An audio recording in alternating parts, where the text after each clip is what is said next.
Esta nueva entrevista de Plan País, como ustedes bien saben, este proyecto que lleva adelante la Asamblea Nacional con el respaldo además de la sociedad civil, esta propuesta de reconstrucción de Venezuela. En los últimos días hemos hecho una serie de entrevistas con responsables del Plan País. Hemos visto la propuesta en educación, la propuesta en el tema alimentario, el tema de salud, por supuesto, ahora clave con esta pandemia del coronavirus. Y el día de hoy vamos a tocar también un tema fundamental, quizá uno de los puntos más fuertes de la crisis que padece Venezuela, que es la crisis de los refugiados, de este éxodo que se ha registrado a consecuencia de la crisis económica, social, la emergencia humanitaria compleja que sufre el país. El día de hoy vamos a conversar con el exalcalde de Latillo, dirigente de Voluntad Popular y comisionado de la Secretaría General de la Organización de Estados Americanos para los Migrantes y Refugiados de Venezuela.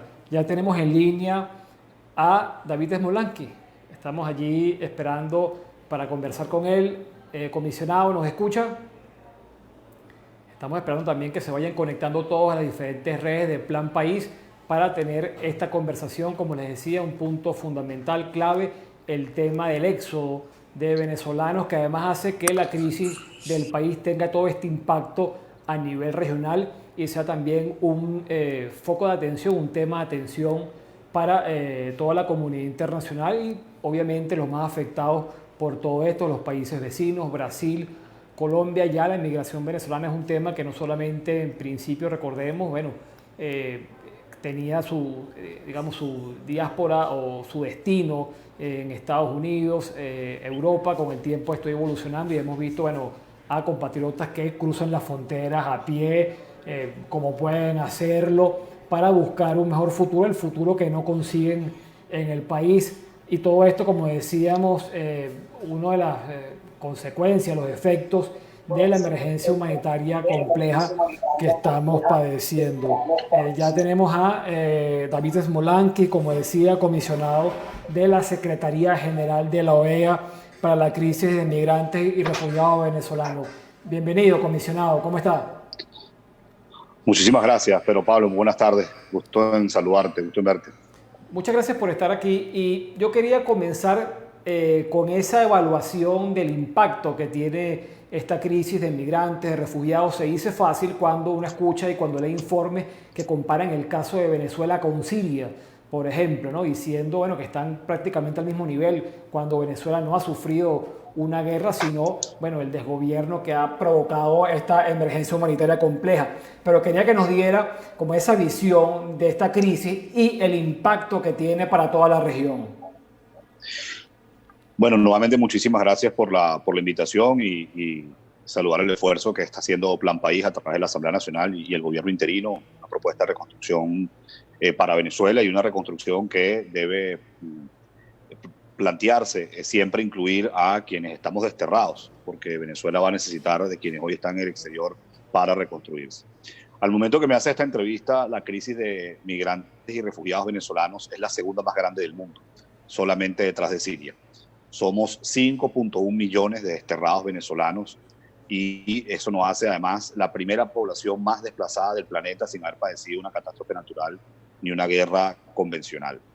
Los 5.1 millones de refugiados venezolanos están distribuidos en países como Colombia, donde hay 1.800.000, Perú, donde hay aproximadamente 900.000, Chile, 455.000, Ecuador, 400.000, Brasil, 260.000 y Argentina, 150.000. Esos son los 6 países con más migrantes y refugiados venezolanos, aunque también hay que mencionar países como Panamá, donde hay más de 100.000 refugiados venezolanos, México hay más de 70.000 refugiados venezolanos, y no olvidar el Caribe, que entre Guyana, Trinidad y Tobago, Aruba, Curazao y República Dominicana hay 150.000 desterrados venezolanos. Es decir, el Caribe tiene la misma cantidad de refugiados venezolanos que Argentina.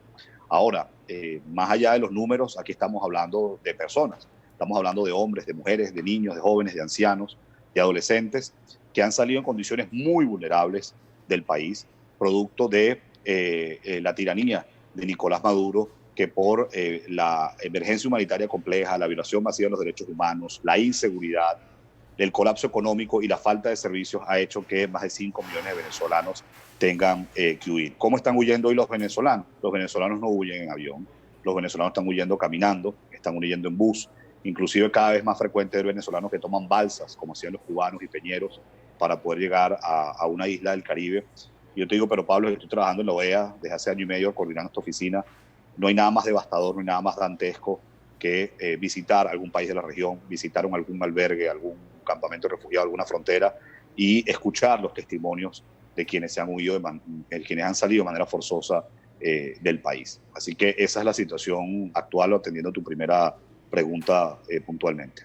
Bueno, y es un tema, además que usted señalaba al final, y sobre todo ahora se pone en evidencia cuando unos pocos regresan, usted hablaba 5.1 millones que han tenido que huirse, y bueno, al menos 60.000, unos pocos, y sin embargo son objetos de estigmatización, de rechazo por parte del régimen de Nicolás Maduro. Y también es un elemento que pone de relieve esta crisis humanitaria, gente que tiene o tuvo que irse de manera forzada y que ahora regresa también por lo mismo, por el impacto del coronavirus.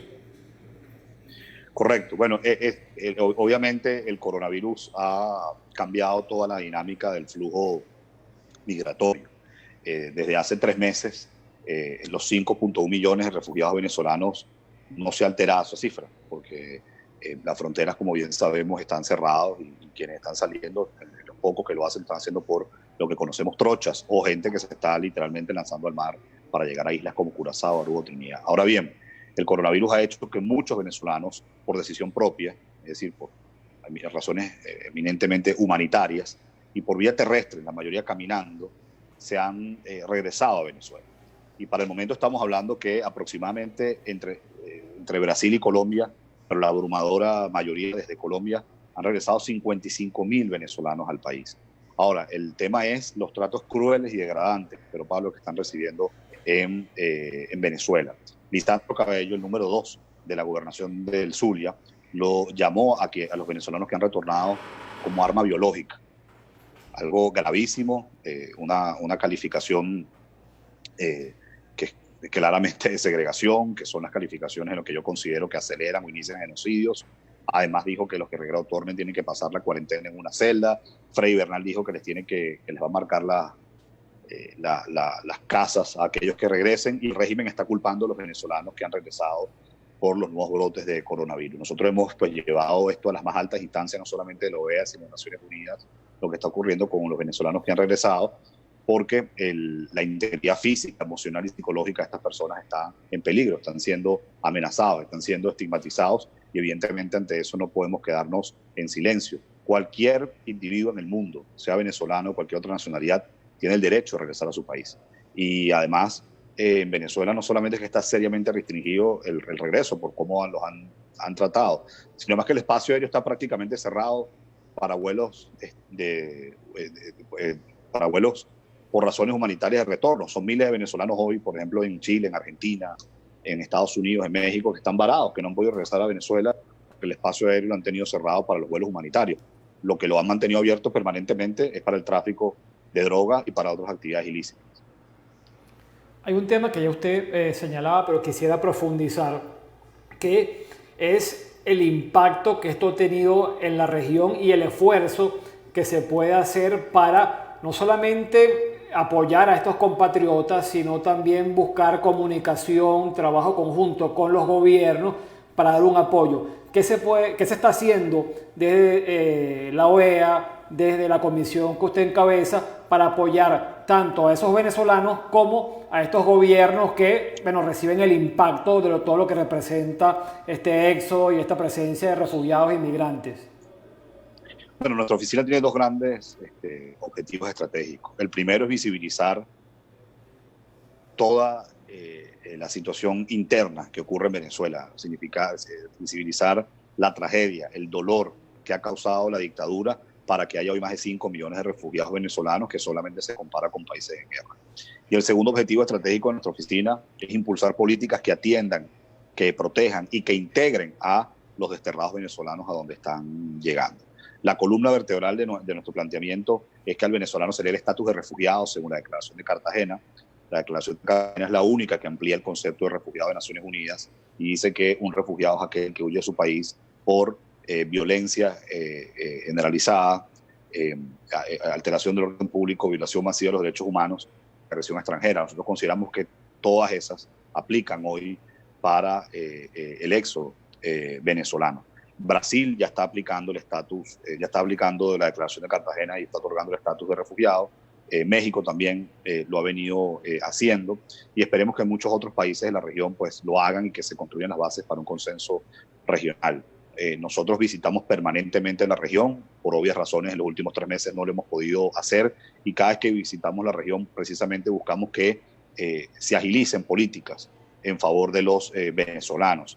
Recientemente estuvimos en Bolivia, por ejemplo, un país donde por muchos años, por razones políticas, los venezolanos que estaban allí estaban invisibles, y Bolivia está por aprobar una resolución que le da vigencia a los pasaportes y cédula de identidad vencida a los venezolanos. Después estuvimos en Chile, y Chile, por ejemplo, después de nuestra visita, le dio vigencia a las cédulas de extranjería que hayan vencido en 2019, pues en 2020 pueden seguir utilizándose.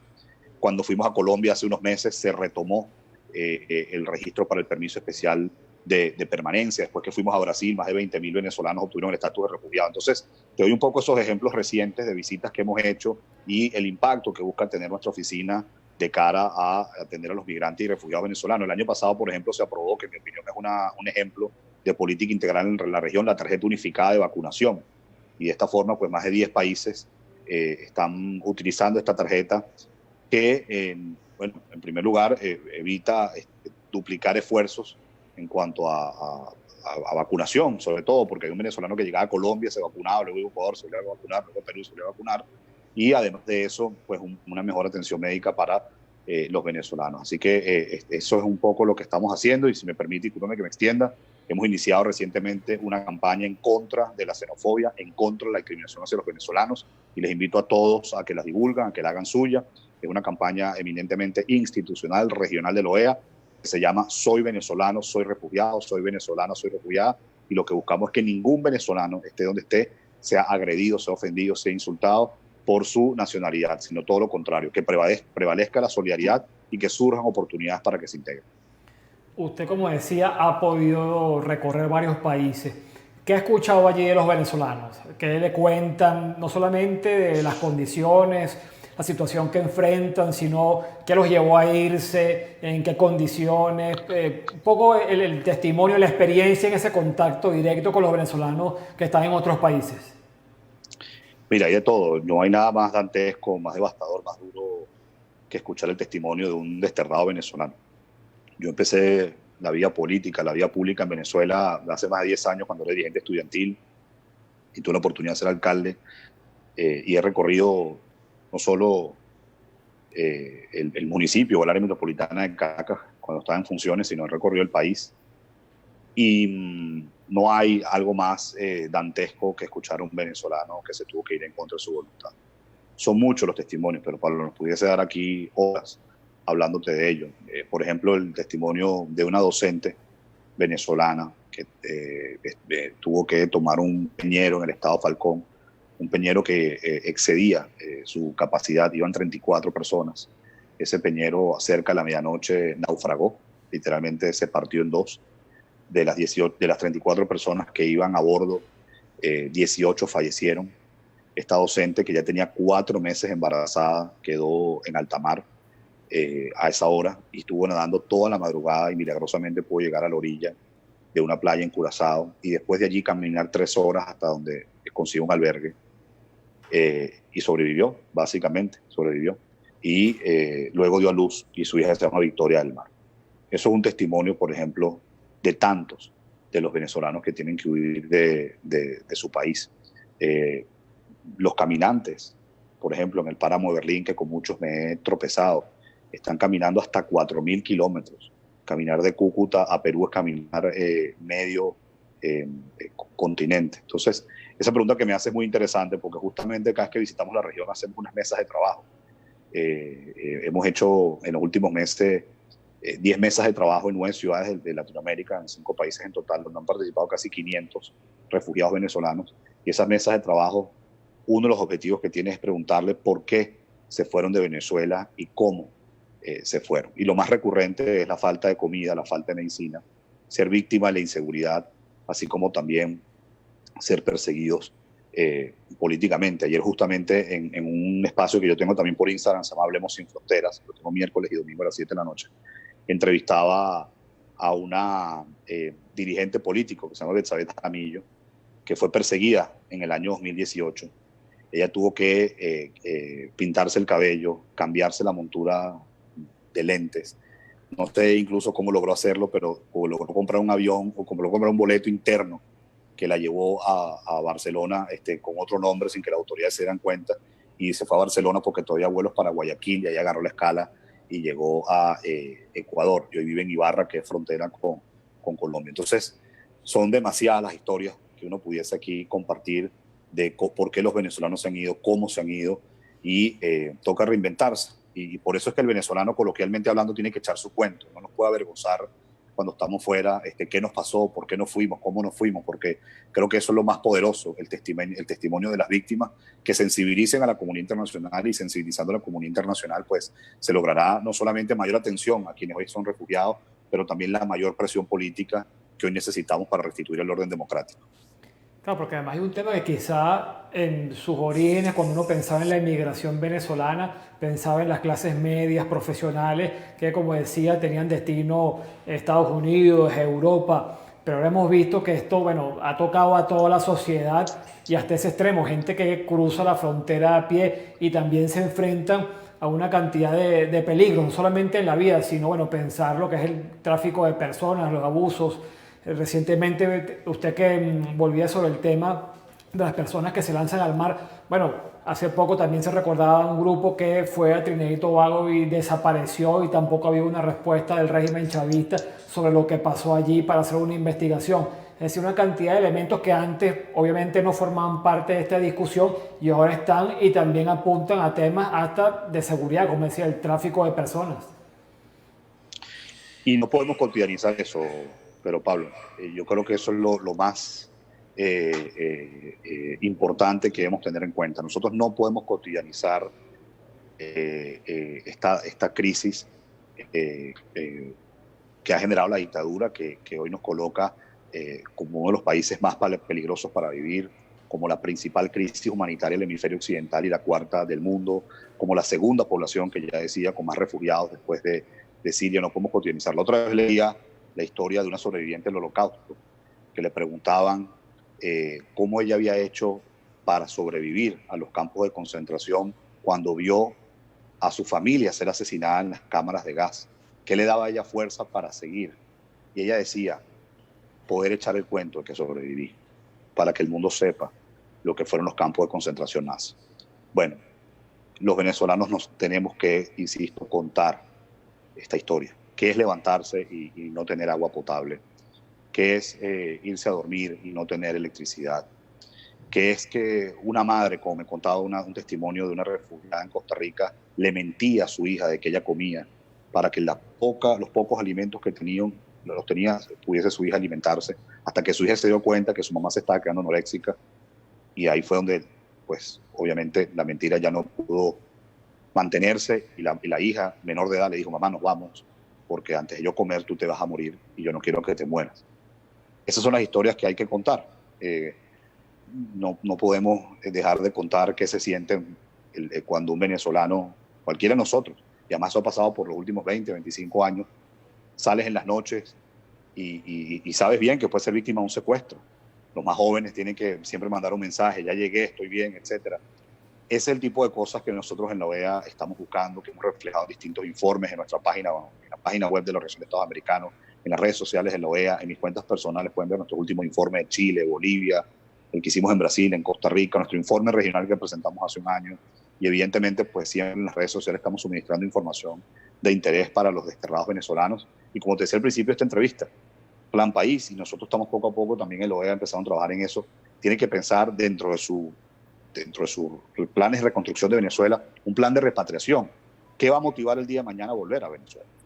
Nosotros hacemos eso en las mesas de trabajo. Obviamente te dicen, bueno, que haya democracia, que haya libertad, claro, pero más allá de eso, ¿cómo el día de mañana se puede motivar a que los venezolanos regresen, a que nuestros médicos y nuestras enfermeras, por ejemplo, puedan regresar lo más rápido posible para rescatar el sistema de salud público.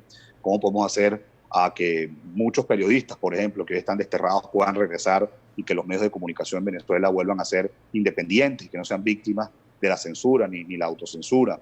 ¿Cómo poder hacer que regresen tantos ingenieros para que reconstruyan nuestras vías públicas y tantas otras cosas que hay que reconstruir en Venezuela? Hay experiencias exitosas en otras partes del mundo donde la diáspora, donde los refugiados pues regresaron, como el caso de Bosnia, como el caso de Croacia, etcétera. Y eso es algo que se tiene que ir pensando en Venezuela, porque perdona que me extienda, 5.1 millones de personas que hoy somos los venezolanos afuera es más que el total de la población de países como Panamá, Costa Rica o Uruguay. Es decir, somos un país entero desparramado por el mundo.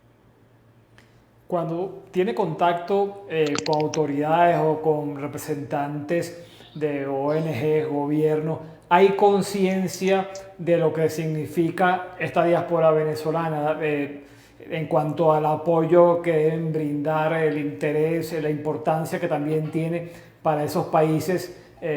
¿Recibe allí, digamos, una respuesta favorable, positiva, de atención sobre el tema de los venezolanos? No, yo creo que hay, evidentemente, en los países que están recibiendo venezolanos, Colombia, Brasil, Ecuador, Perú, Chile, hay mucha conciencia, Panamá, hay mucha conciencia de los venezolanos, pero hay que hacer más. Hay que hacer más porque la cantidad de personas que han salido sobrepasó cualquier pronóstico. Y no solo la cantidad, en las condiciones que salen. Yo siempre digo, ¿cuán desesperada tiene que estar una madre para tomar un bus desde Puerto La Cruz hasta Boavista en Brasil para dar a luz? ¿Cuán desesperada tiene que estar una madre para tomar un bus y en muchos casos hasta caminar parte del trayecto desde Maracay hasta Cúcuta, como yo he visto, para dar a luz? ¿Cuán desesperado tiene que estar un estudiante para tomar un peñero y poder llegar a una isla del Caribe para estudiar? Entonces, sí hay conciencia, pero no podemos, insisto, lo peor que nos puede pasar es cotidianizar este deslave humano. Y hace falta mayor apoyo por parte de la comunidad internacional. Recientemente se anunciaron donaciones muy importantes que esperemos que se traduzcan lo más rápido posible en programas de nutrición, de atención médica, de albergue, de asesoría jurídica, de documentación y de tantas otras cosas que necesitan los refugiados venezolanos y ahora más con el coronavirus. Pero lo que menos podemos hacer es cotidianizarlo. Ese ha sido mi trabajo durante este año y medio. Siempre llamar la atención de lo grave que es esta crisis de refugiados. Mencionaba el tema de los donantes. ¿Cómo hacer? Porque siempre hay preocupación acerca de si ese dinero luego se desvía, se pierde, no llega a su destino, no atiende a los venezolanos que están fuera o no llega a los gobiernos de la manera correcta para que puedan hacer las inversiones y atender a los compatriotas que están en el exterior. Bueno, ¿cómo se hace para darle, digamos, transparencia a esas donaciones, seguimiento a ese dinero para que llegue al destino? Mira, ahí son muchas las páginas de ONGs, de fundaciones, de gobiernos y de Naciones Unidas, donde ahí reflejan el dinero que se ha recabado y que se está invirtiendo. De hecho, Naciones Unidas ya por segundo año consecutivo publicó su plan de respuesta regional, donde ellos presupuestan cuánto pudiese costar la crisis, ¿no? Este año ellos la presupuestaron en 1.300 millones de dólares. Normalmente cuando se donan fondos para la crisis de refugiados, hay tres vías para canalizarlo. El primero son los propios gobiernos que reciben a los desterrados venezolanos, donde ellos pues implementan los programas que consideren. En segundo lugar es a través de Naciones Unidas, de agencias como OIM y ACNUR. Y en tercer lugar son a través de la sociedad civil, ONGs y fundaciones, sobre todo aquellas que tengan experiencia en el mundo de crisis de refugiados, pues que estén implementando programas que beneficien a los refugiados venezolanos. Yo siempre digo que nuestra oficina en Lovea, y quiero ser muy claro, no es una oficina de dar ayuda humanitaria. Yo prefiero a veces pasar por antipático, diciendo la verdad, a que pasar por simpático y cayéndonos a muela, como se dice coloquialmente. Nuestra oficina es una oficina, al ser un foro político y no buscando redundar con otras organizaciones que ya están suministrando ayuda humanitaria, nuestra oficina tiene dos grandes objetivos, como te decía antes: visibilizar el horror de lo que significa la tiranía de Maduro y cómo eso es causante de que tanta gente se haya ido, y en segundo lugar impulsar políticas que atiendan, que protejan, que integren a los refugiados venezolanos. A eso me he dedicado en este año y medio y por eso son tantos informes, documentos, reuniones que tenemos, visitas a la región, porque lo mejor que podemos hacer es visibilizar esta situación. O sea que a veces yo creo que los venezolanos como ya damos por hecho que otros lo conocen, no contamos la historia, ¿no? No, ¿para qué vas a hablar que te fuiste por la falta de agua? Eso todo el mundo lo sabe, todo el mundo sabe que en Venezuela no hay agua, que no hay luz, todo el mundo sabe que en Venezuela hay inseguridad. No cotidianicemos eso. Aprendamos de otros pueblos cómo a lo largo de la historia han echado su cuento y han creado una historia y han conmovido al mundo y han recibido apoyo. Nosotros tenemos que hacer exactamente lo mismo, porque además eso nos va a ayudar a restituir la democracia. Pero no tengamos duda que la única solución, no es que la mejor, no es que una de las, no, la única solución para que los venezolanos dejen de abandonar su país es que caiga la dictadura. Solamente con la restitución del orden democrático se frenará la migración forzosa y habrá incentivos para quienes estamos desterrados poder volver. Bueno, ese punto quería abordarlo, ya se adelanta, que una crisis como esta puede, digamos, atenderse con acuerdos humanitarios coyunturales, con algunas respuestas a puntos, digamos, que están en el marco de la emergencia o exigen una respuesta, digamos, mucho mayor que vaya a la causa que usted está señalando. Es la causa, o sea, yo lo llamo la política de la mano amiga y el brazo fuerte. La mano amiga, implementar todas las políticas que atiendan, que protegen y que integren a los desterrados venezolanos, porque eso les va a impactar positivamente al corto plazo, pero además a largo plazo, porque vamos a necesitar, como ya decía antes, a los refugiados para reconstruir a Venezuela.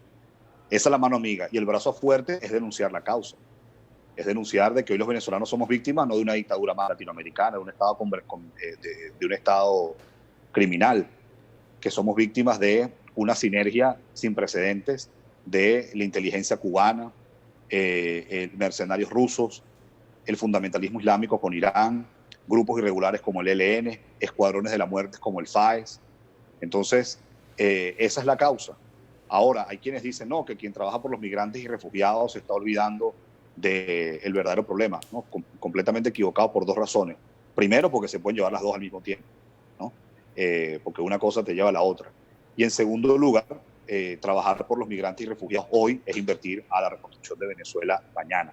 Y trabajar por los migrantes y refugiados hoy es la mejor evidencia y el mejor testimonio de cuán mal está la situación en Venezuela para que tanta gente se haya ido. Yo muchas veces, pero Pablo, cuando tengo reuniones de alto nivel, pregunto, bueno, y sobre todo quienes tienen posiciones a veces grises, explícame cómo se fueron 5.1 millones de personas y en Venezuela no ha caído una bomba, no ha entrado una tanqueta.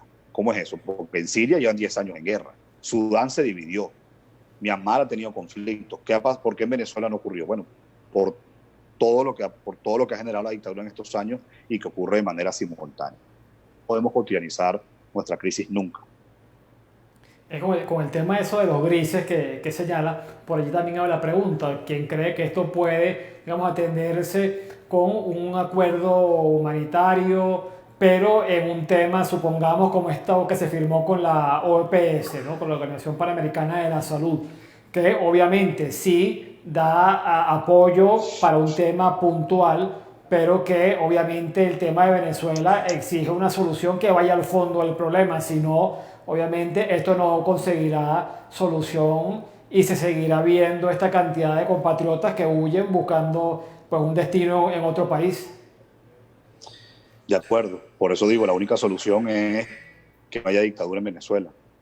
No hay otra forma de frenar la migración forzosa. Pensando en esos venezolanos que eventualmente podrán regresar para reconstruir, ¿qué se les puede ofrecer? ¿Cómo se puede, digamos, hacer que se organicen, piensen el día de mañana en retornar para reconstruir su país? ¿Qué se puede ir trabajando desde ahora para lograr, digamos, que se mantenga esa conexión, ese vínculo con el país y esas ganas de regresar para reconstruir Venezuela? Mira, esa es una muy buena pregunta. Nosotros estamos empezando a hacer en la OEA y la forma que lo estamos empezando a hacer son esas mesas de trabajo. Que así como yo te decía, una de las cosas que buscamos en la mesa es que la gente nos cuente por qué y cómo se fueron de Venezuela. Y otra cosa que buscamos es qué te motivaría a volver a Venezuela y qué debería ser un gobierno democrático en Venezuela para que regreses. Porque, insisto, la primera respuesta que te dicen es que haya libertad, que haya democracia, pero luego son políticas, ¿no? Y fíjate que ha sido interesante, porque los venezolanos con los que hemos estado nos dicen, por ejemplo, que es fundamental que los anaqueles tengan comida, pues es fundamental que el sistema de salud público mejore considerablemente, que es fundamental vivir en un país sin miedo. Sigue siendo recurrente el miedo que tiene el venezolano, sobre todo aquellos que fueron víctimas del AMPA, que le mataron un miembro de la familia, que fueron secuestrados, o simplemente que le robaron el celular. Entonces hay que tomar experiencia de otros países. Nosotros, mira, me voy a adelantar con algunos temas que estamos trabajando, pero que todavía no es nada definitivo. Por ejemplo, hay países que, digamos, consideran a profesionales que son de urgencia para recuperar ciertas áreas del país. Nosotros consideramos que, por ejemplo, un área de urgencia es la salud. Entonces hemos visto casos en otras partes del mundo donde se han creado fondos de repatriación. Entonces los médicos y enfermeras que decidan volver, el Estado pues les da un subsidio, ¿no? Les da un incentivo para que regresen. O hay otras formas también de hacerlo, que se les da beneficios fiscales. Entonces por 2 o 3 años no pagan impuestos por haber regresado al país. Bueno, eso es un ejemplo de lo que han hecho algunos países para promover la repatriación. Yo creo que también las tecnologías nos ayudan mucho, aún así teniendo millones de venezolanos que a lo mejor decían no volver, pues somos 5.1 millones, y a lo mejor 1 millón, 1,5 millones no deciden volver. Aún así, estando fuera, hay formas pues de que se conecten y de que inviertan en un país, pero lo primero que tiene que haber es democracia y que haya seguridad jurídica. Bueno, decir que además muchos de ellos estando fuera, y es un tema también clave ahora, bueno, envían las remesas o el apoyo, la ayuda económica a su familia y también desde allí, pues bueno, van respaldando, ¿no?, a quienes están acá para que puedan hacer frente a la crisis dentro del país. Correcto, es así. Son muchos hoy los venezolanos que ayudan, los que están afuera, los que ayudan a los que están adentro por esa vía que menciono. Bueno, comisionado, ya estamos cerrando esta conversación, pero antes de finalizar quería, bueno, esa reflexión sobre lo que representa este fenómeno de los refugiados, migrantes venezolanos, lo que se puede ver para el futuro, entendiendo que Venezuela, bueno, puede levantarse, puede cambiar su situación y ser nuevamente un país no que genere emigración, sino que bueno, abra sus puertas para el retorno de tantos venezolanos que quieren estar aquí para reunirse con su familia y reconstruir a Venezuela.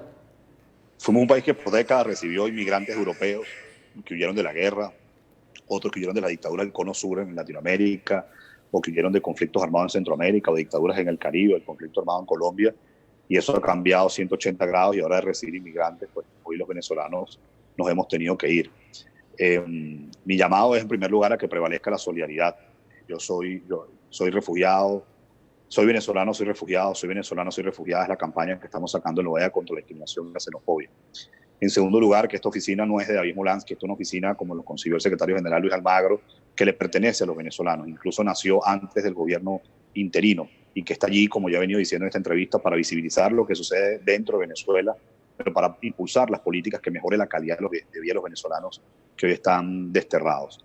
Que este servidor, la gran motivación que tiene todos los días es que se levanta es, 1, contribuir para que en Venezuela haya libertad, y 2, contribuir para que los venezolanos estén mejor donde estén, y estando mejor estamos invirtiendo en futuro para que puedan volver. No hay nada más poderoso, o no va a haber más poderoso, mejor dicho, en el futuro cercano en Venezuela, que más allá de haber obtenido la libertad, es que la familia se reencuentre. Son muchos padres que han pasado años sin ver a sus hijos. Son muchos amigos que han pasado meses sin verse. Son muchas navidades que hemos estado separados. Son muchos años nuevos que nos ha tocado compartirlo por un teléfono. Son muchos momentos especiales como un cumpleaños, un acto de grado, donde a veces ni siquiera pudimos comunicarnos. Y lo que yo más anhelo es que la familia venezolana se pueda reencontrar de nuevo, y que lleguen esos tiempos donde comernos una yaca juntos en una Navidad, o pasar un 31 de diciembre en cualquier plaza de Venezuela, sea algo otra vez de la cotidianidad, que lo podamos compartir con nuestros seres queridos, porque al final, bueno, esa es la memoria que queda, o esa es la historia que uno va construyendo en su vida con la familia, con los seres queridos, y es lo que queda en la memoria cuando uno ya se pone viejo. Así que eso es lo que yo lo que más anhelo, y espero que muy pronto ese puente internacional Simón Bolívar, que hemos visto repleto de gente huyendo de Venezuela hacia Colombia, lo veamos de la misma forma, pero de gente yendo desde el norte de Santander al estado Táchira retornando. Bueno, agradecemos al comisionado David Smolansky por habernos acompañado el día de hoy, como decíamos, comisionado de la Secretaría General de la OEA para dar atención al tema de los migrantes y refugiados venezolanos. A todos ustedes, muchas gracias por acompañarnos. Tienen todo el contenido de las campañas, de estas entrevistas, en las redes de Plan País. Hasta una próxima oportunidad.